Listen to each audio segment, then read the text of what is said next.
Bonjour à tous, bonjour à toutes. Et ben voilà, donc j'ai reçu mes pièces et donc je commence le remontage euh, pour la poursuite des travaux d'embrayage. Donc la dernière chose que j'ai démontée que je ne vous avais pas montré, c'était les trois joints SPI, le joint d'étanchéité, on appelle habituellement joint SPI du vilebrequin, le gros. Donc c'est voilà, c'est celui-ci. Et puis les deux qui sont en sortie de boîte pour cardan gauche, cardan droit, qui sont différents l'un de l'autre.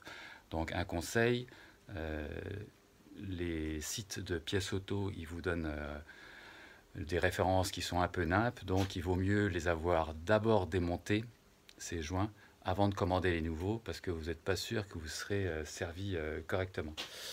Donc pour installer le joint, bah voilà, j'utilise la technique de Maître Boule, un youtubeur très fort en mécanique, c'est-à-dire donc un petit morceau de bouteille plastique qui permet en fait de faire un guide, et puis ensuite le guide vous l'insérez dans la cannelure du joint, et puis ensuite vous insérez le joint petit à petit. En l'occurrence là il est comme ça, le joint SPI.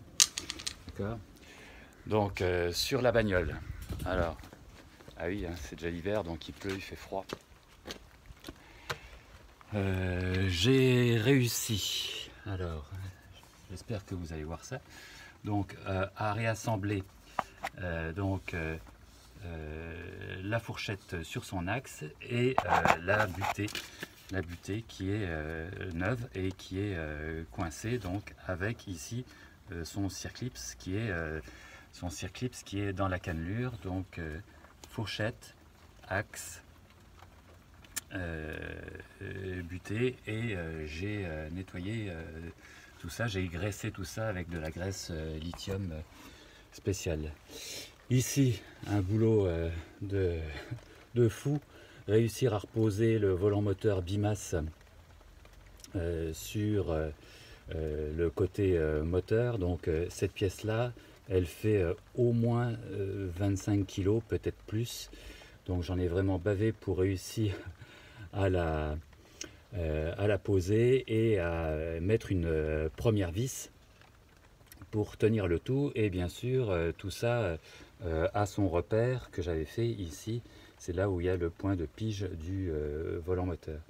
Donc pour réussir à faire ça, hein, il a fallu que je me fasse quand même un petit support. Donc là, vous voyez, il y a le cric qui en fait tenait le volant moteur, parce que je ne pouvais pas le tenir d'une main, essayer de le centrer d'une deuxième main, et puis essayer de visser une des vis avec la clé d'une troisième main.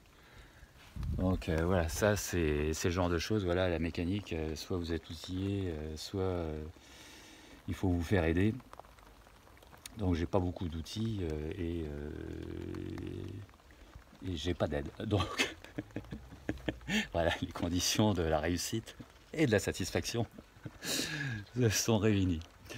Voilà, donc ça c'était une bonne grosse étape, et puis je vois que maintenant il va falloir vraiment que je tape un coup dans la butte, parce que c'est l'hiver, il pleut, il fait moche, il fait froid, c'est du brouillard, et travailler dehors quand il fait 5-6 degrés et sous la pluie, c'est vraiment pas cool, et surtout que la nuit tombe vite. Donc voilà, bah, la suite des vidéos c'est pour bientôt, et d'ici là, bon dimanche, bye.